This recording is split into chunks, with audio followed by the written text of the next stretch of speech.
Well, helps if I turn that up, doesn't it?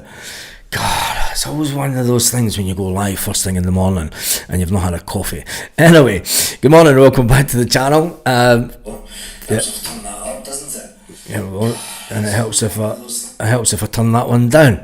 Anyway, no spud, Baz, no sound. Best trucker, yeah. Good morning.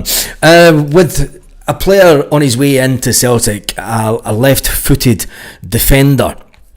There's been a lot of negativity around it online when it comes to some of the Celtic fans, saying that he's basically the next Kobayashi. The fact that Celtic are going for another left-footed defender when we've had Liam Scales, who just does what Scales does. He always does that little bit of shirt pulling in the box. And then you've got Austin Trusty, who is a little bit faster than Liam Scales, Brendan Rodgers says, but even Austin Trusty at £6 million has been dropped out of the team. So Celtic have been in the market for another left back and central defender, left-sided, left-footed. And they've found one, another Japanese one. But a lot of Celtic fans are writing them off already. Heito Inamura is the guy that's looking as if he's on his way into Celtic. It's been reported that from Japan that the talks are going well. And when are Celtic going to start making some of these announcements? Because it seems to be that we're in talk with around about 4 or 5 players to come into Celtic. And it'll be interesting to see if Brendan Rodgers and Celtic are going to start doing some announcements this week, or if they're going to wait until the team gets back into pre-season training. And with that being said, there is a lot of players that are going to be told that you're surplus to requirements at Celtic. Now, we're already a goalkeeper town, allowing Scott Bain to terminate his contract a year early. So we only have 2 goalkeepers. If you remember, when we go into the Champions League, you have to have 3 goalkeepers in the squad. We have Kasper Schmeichel, who is coming into the final year of his contract at Celtic. He will stay for this 1 year. So much for the speculation that he was going to hang up his boots during the summer. All the naysayers that said that, he's going to announce his retirement and then no turn up at Celtic, but that's way off the mark. And then you've got young Sinisalo, who is going to be the long-term number 1 after Kasper Schmeichel. Celtic have been linked to Ross Dohan, and it said that we're going to bring Ross Dohan in this summer. The man who has been released from Aberdeen is yet to be announced as a Celtic player. Now, when you look at other players that are outgoing, obviously Greg Taylor is about to sign a deal with other. Jeffrey Sloop, his contract will not be renewed with Celtic, a player that was on 60 grand a week. So that's 3 players already that's going to have left the squad. And whether you like it or not, it's 3 important players. We know that Scott Bain medal count per game has absolutely been phenomenal. Some say Greg Taylor overstayed his welcome at Celtic Park, and then some say that Jeffrey Sloop just wasn't Celtic standard at all. At 32-year-old, he's at the wrong age for Celtic to give him a lengthy type of contract, but it wouldn't surprise me if we ended up going back to Jeffrey Sloop with an SOS toward the end of the transfer window and say save our arses. And other players that will be left, that's obviously the first 3 that will leave. Gustav Lagerbielke makes it 4. Gustav Lagerbielke was told by Brendan Rodgers about a year and a half ago that he was Celtic standards, and he's been out on loan. FC Twente don't want to renew, take up the obligation to buy. You've then got Kwon, who would be the 5th one that will leave this summer. He's been out on loan at Hibs and he hasn't progressed as a player, so I don't think that he will be kept on. So that's 5. Lewis Palmer, he had made it known to Celtic that he wanted to leave, and the manager agreed. He was put out to Olympiacos. That would make it 6. And number 7, I think, will be Stephen Welsh. I think that he will know that he's not going to get, if Celtic are to go out and spend money again on a left-sided defender, it means that Stephen Welsh is going to be behind about 2 or 3 players to try and get into the first team. So he knows that his time's up at Celtic as well, and even though he signed a new contract with Celtic not that long ago, I think it was a 5-year extension that he signed, Brendan Rodgers was over the moon and said that he's the type of Scottish player that you want to stay at the club but Stephen Welsh wants to play football, so that gives you the 7 players. And then there's the Marco Tilio one. A lot of people are saying that he's going to come back in and try and make a state for a place in the team. Brendan Rodgers doesn't seem to be interested because he's going out and trying to bring in other wingers, and all the talk has been about Melbourne City FC trying to take him on a long-term contract. Peter King says, hello everyone. Big Tam says, morning Baz and Celtic family. Joseph Davison says that he thinks that Celtic will do it one at a time. We need a new central defender who is better than Trusty and Scales. If he's not, why bother buying him, says Thomas Burns. Yeah, it is the case of, obviously why bother buying another left-sided defender. Brendan Rodgers obviously knows the limitations of both Austin Trusty and Liam Scales. But when you look at this guy from Japan, Hato, is he going to be another Yuki Kobayashi? I mean, Yuki Kobayashi was one of the better players, allegedly, by Ange Postecoglou.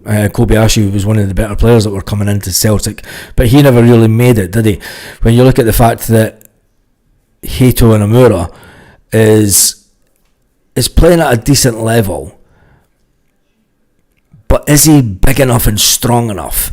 And maybe that's not what Brendan Rodgers wants. We've been talking about big, strong players, but maybe Brendan Rodgers is thinking we need a player that allows him to run forward, but he needs to have a bit of pace to be able to track back. And he maybe feels that that's where Liam Scales is lacking, his ability to track back. And let's face it, Liam Scales is a fantastic player. He is a fantastic player in his own right, but we all know the limitations of the guy, and it is going to be interesting to see. Obviously, the fact that Rocky is going to be leaving the club. Also, that was looking as if it's going to be on a loan deal. Our starting 11 is solid enough, but we need 4 players. We're 4 players away for the next level, said Lanky. We've sorted some positions out at the left back. We just need a solid winger and a striker. If Mikey Boy says, if Tilio wants a return and give it a shot, if not sell him, is Marco Tilio really any better than the players that... I mean, Brendan Rodgers is obviously bringing a certain type of winger in. He's seen Marco Tilio up close and personal when he first came to Celtic, and he just didn't think him. He didn't like him. He didn't think that he was good enough. Maybe Australian football is his level. He's obviously came out and said that he's, and a lot of people in Australia have said that he's good enough to play in a European team. If it's not Celtic, he could move to another European team. But it'll be interesting to see if anyone comes in from Europe to buy Marco Tilio from Celtic. I don't think that they will. I think that it'll be a case that he will head back to Australia. Peter King says, we need another centre-back who's as good as Cameron Carter-Vickers. Is this Hato Inamura, is he the player to give Cameron Carter-Vickers that bit of stability? The thing that I don't like about, especially when Scales and Trusty play with Cameron Carter-Vickers, you see Cameron Carter-Vickers will hold the line, and then the 2 fullbacks will hold the line with Cameron Carter-Vickers. But sometimes Scales drops back a bit, and it's kind of like you're missing the offside part of it, mate.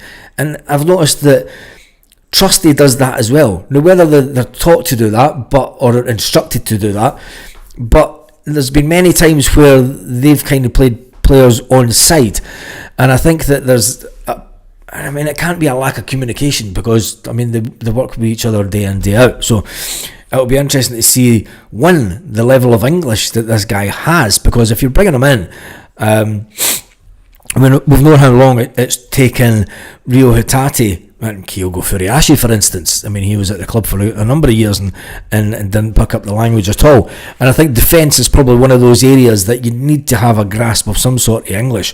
So it'll be interesting to know if he does speak any English at all. The fact that it looks like he is the guy that Celtic are going to go for in the left centre-back position. The fact that you've got Kieran Tierney that's going to be there as well will give us a bit of stability at the back, because I think we can all agree, as much as Greg Taylor liked to come in inside to that inverted fullback, it was a position that was targeted in every Champions League game. People would target the left back position because they knew you'd have a run on Scales, you'd have the run on Trusty. Trusty, remember, there was one game in the Champions League was hooked off at half time. There was one game at Hampden that Trusty was hooked off at half time due to his lack of pace. So maybe Brendan Rodgers is going for the Japanese defender because he has a bit more pace. Maybe the stats are showing Brendan that, yeah, he's left-sided, he's got more pace than the two of them put together. And maybe it's part of the master plan to keep Rio Hatate and Daizen Maeda at Celtic, with another countryman being brought in, and Brendan Rodgers will feel that these two players can be a father figure type, a big brother type player to the Japanese defender.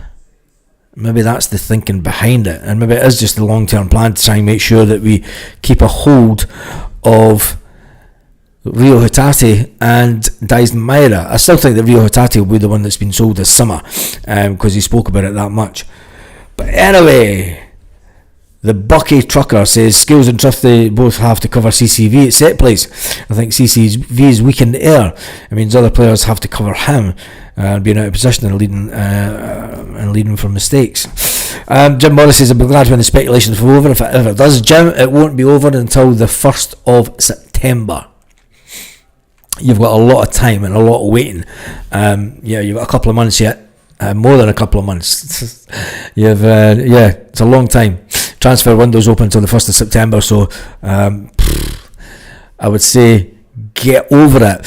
I noticed that some publication has been talking to a fantastic Celtic legend, Big Eric Sinchevko. Oh, what a player he was. He's obviously been playing in America, and he reckons that there's more bargains to be plucked from American soil. So it's going to be an interesting couple of days. I thought that Celtic may start making some headlines by drip feeding us some new players coming in. It could be the fact that people are still on holiday. The Ross Dohan one, maybe they're giving the Ross Dohan one time due to the fact that he was called up to the Scotland squad and it interrupted his holiday. So with the fact that was last weekend, wasn't it? When was the Scotland game? It was last week. So maybe he's went, forget that, I'm going on holiday for another week. So maybe Celtic are going to wait until next week, until they start coming back into the training camp. Who knows? But then again, Celtic might shock us today and make one of the announcements of the players that have allegedly already passed a medical. Now, if a player had passed a medical and the paperwork was all done and dusted, surely Celtic would make the announcement. I mean, the transfer window is open. I'm not too sure. I'm just reading some of these comments about the transfer window, and I hope it opens soon. I think the big one to watch out for me in the next couple of weeks will be if Leeds or Sunderland actually do make any attempt to try and sign Cameron Carter-Vickers. Obviously with Nico Kuhn allegedly having RB Leipzig, and it was funny, it was interesting because if you remember that Celtic beat RB Leipzig 3-1 at Celtic Park in the Champions League last season. Lanky sent me a video yesterday of Nico Kuhn at the end of that game against his old club RB Leipzig, and he wasn't in too much of a joyous mood. He actually looked a bit peed off that we'd beat his old team 3-1. And like he's even said that in the message he sent me, he said, look, this is probably the point that we should have realised that Nico Kuhn wasn't happy at Celtic at all, and he maybe thinks that the level of the domestic football is above him. But if someone does make a bid for Cameron Carter-Vickers, Celtic will throw it out without a doubt because they need to retain him. It's going to be an interesting one to watch, just in case, because if somebody comes in and offers, say, 15 to 20 million, because these clubs can do that, they'll come in, but then again, they might come in with a low bid and just go, do you know what, we'll see, we're going to test Celtic's resolve. The bottom for 6 million, let's see if they'll let them go for 10. There's a boy wanting to... What? Monty? I have no idea what you're talking about. One about us, what a load of shite. Celtic wanting the same Celtic biscuit tin again. What happened to the big names? Says Anthony. I don't think that we've ever... I mean, I'm no one for saying that we should go out and spend... But, I mean, what is a big name? What is a big name? Arne Engels wasn't a big name. Paulo Bernardo wasn't a big name. Rio Hatate wasn't a big name. Dyson Maeda wasn't a big name. Jota couldn't even get in the first team at Benfica, wasn't a big name.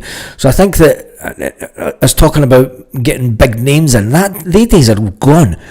Those days are well and truly gone. Celtic are now fighting in the market for transfers to go out and find the next big thing, and that's where we've been good at. Matt O'Reilly, nobody had heard of Matt O'Reilly before he was linked with Celtic. The fact that he had left Fulham at the end of his contract and he never had a team, so the whole thing about going out and getting a big name, it's not going to happen anymore. The days of picking out a Chris Sutton from Chelsea, bringing up John Hartson, Neil Lennon, and tapping into the English market and bringing some of the big stars. For me, well, if you're wanting a big signing, the big signing in the summer has been Kieran Tierney, a £25 million player from Arsenal that was sold to Arsenal for £25 million. He had his choices of clubs around European football. So you could say that and Celtic milked that. So maybe that is the big signing. Maybe that's the big marquee signing, as they like to say. And maybe he is the biggest player, named player, or famous player, or player that's most well known. Because when it comes to it, Virgil van Dijk was an unknown when he came to Celtic.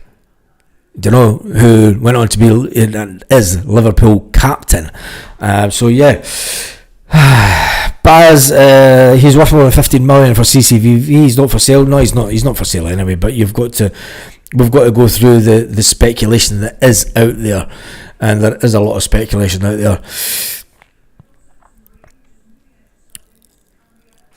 And it looks like, I'm just wondering who they'll announce first. I mean, are they going to announce this Japanese defender first, or are they going to announce the young Fulham guy? I mean, it's a case of now the fact that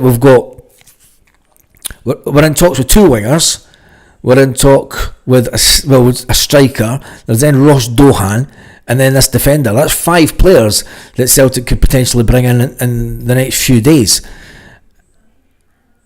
Nothing's been confirmed or denied by Celtic, but it's all players that have been, I mean, according to media sources, the young Fulham guy passed his medical last week. Well, if he passed his medical, why are Celtic not announcing it? Maybe they are waiting until the end of June, until the squad has a real clear out because of people that are out of contract.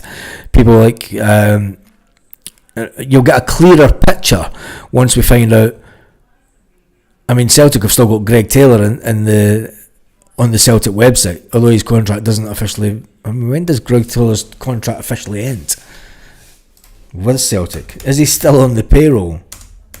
Surely he's had his last wage from Celtic. He would have had that at the beginning, where is it? Well, he's contracted to the 30th of June, so he'll get a pay at the end of June. I take it they'll get paid. I mean, it's mental, because Transfer Market said that Greg Taylor was worth €7.5 million at one point. I mean, we paid, what did we pay for him? a million quid or something? I can't even remember. It was less than $1 million, wasn't it? His current market valuation And this is where I just think that the whole Greg Taylor situation was bizarre. The fact that his current valuation is still €6.5 million, and we allowed him to walk out the door for completely nothing, is just bizarre. It is bizarre, and it still gets to me to this day. Probably be a triple announcement, said Lanky. Taylor's contract was, I've just said that his contract's up at the end of the month, 30th of June. So maybe Celtic are waiting to the end of the month to make all the announcements, to make the fact that all these players are going to be diminishing off the playing squad. Our board are smart, they know what they're doing, in my opinion. They're waiting for Kuhn and then announce new players in, because it'll balance the books with the transfer kitty. Lanky, we've already brought in money. Baz, the players aren't all first team guys. Who's first choice? They're first team squad players, the players that announced. They might not be first choice, but let's face it. Peter, look back to the bench on the cup final. Look back to how weak the bench was on the cup final. Brendan Rodgers will say that it is a squad game, and it is a squad game. If we're going to go into this season again with the Champions League, and if Brendan Rodgers wants to become immortalised by winning the treble, he's going to need a big squad to do it, because I think that we were caught short towards the end of the season, and I think that we ran out of steam when it came to the Scottish Cup final. You could definitely see that we had ran out of steam.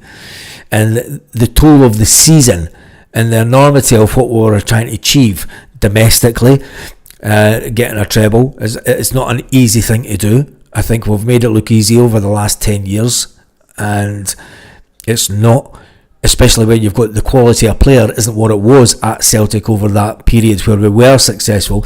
And then you look at the exploits in the Champions League, and you've got the same narrow bunch of men, the main squad players, having to go up that level in the Champions League and then perform 3 days a week from early August right through until the end of January. It used to be the case that you would play 3 games a week through the December period. They used to call the December period the busy period. At Celtic now, the way that football is, we've got a busy period from day dot. From the 1st of August, it is just non-stop. We start the league, we go from the league into the Premier Sports Cup, we go to the Premier Sports Cup, and then we go into a Champions League qualifier. We then go for the Champions League qualifier. If we get into the Champions League, we've then got 3 games a week right and through to the end of January. So we need a bigger squad. I think it's paramount that we bring in. I mean, if we lose 7 players, and you could say, but they're not first team choices, we need 7 players in, over and above what we're already bringing in. So if these 7 players leave that I spoke about, and we only bring in the 5 players that's been mentioned, the squad's weaker. You have to start thinking about the whole squad size, because that's the reality of the situation that we're now in. Gone are the days where you had your first team 11. You had your sort of the hardcore of your team, and they saw you throughout the season. Callum McGregor can't finish a season because of his calves. It's been proven the last 2 years. He needs a respite towards the end of the season because his calves are done. So we do need that bigger squad. We need players that can step in, and we had it. We had a fantastic bench. We had an absolutely fantastic bench at one point that scared the living daylights out of other teams. That didn't give the other teams respite. You knew that when you made a triple change on the 65th minute, the opposing team were going, just give us a break, man. You're not getting any break at all. It's just constant. They're bringing on players that are just as good as the players that are sitting in the first team. So saying that it's okay, let them go, we do need to replace those players, whether you like it or not. Lorna Gallagher says, I would rather not look back to the cup final, absolute shambles. But we need to. If you want to take the progress over the year. And if you wanted to remember, Brendan Rodgers at the beginning of the season, right up until around about December, spoke about blocks of games.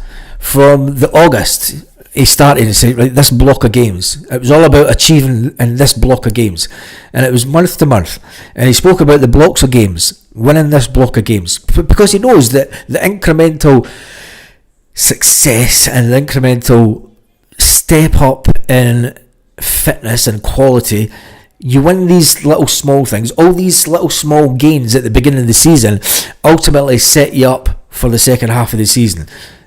And it's been proven. He's proven to everyone that that's the way that he runs the club, that's the way that he runs the team.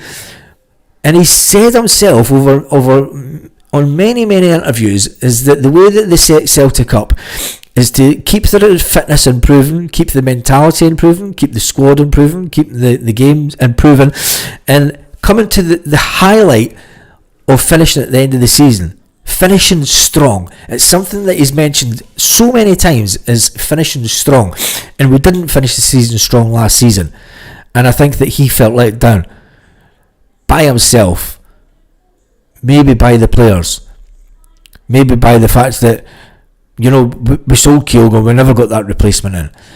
Maybe Brendan Rodgers will sit down one day and tell us what he actually really felt.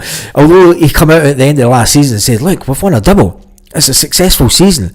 We had a fantastic Champions League. But what was Brendan's real emotional feeling about the fact that we didn't get that treble and the way that we performed in the final?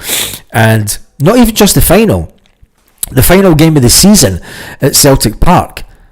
That wasn't a good game. It was played like an end the season game. It was played like the Scotland game 2 weeks later. But anyway, it's not about how we start, it's how we finish that counts. Lanky, exactly. We didn't finish well. You can butter it up as much as you want and say it was a fantastically good season, which it was.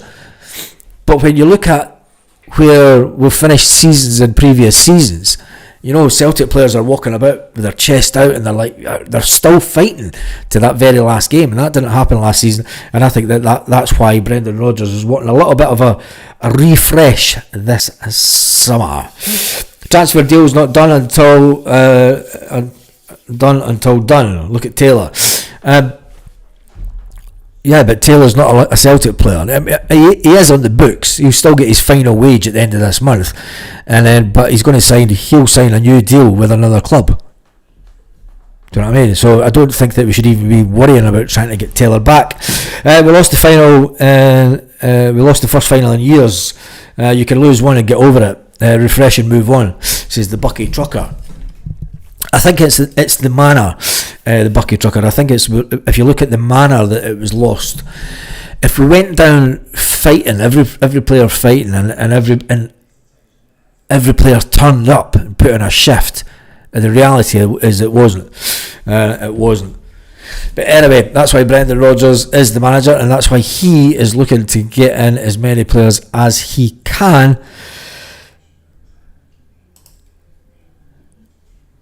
And there's still talk about bringing in Andy Irvine. So he's another. That could be 6 players. 6 players.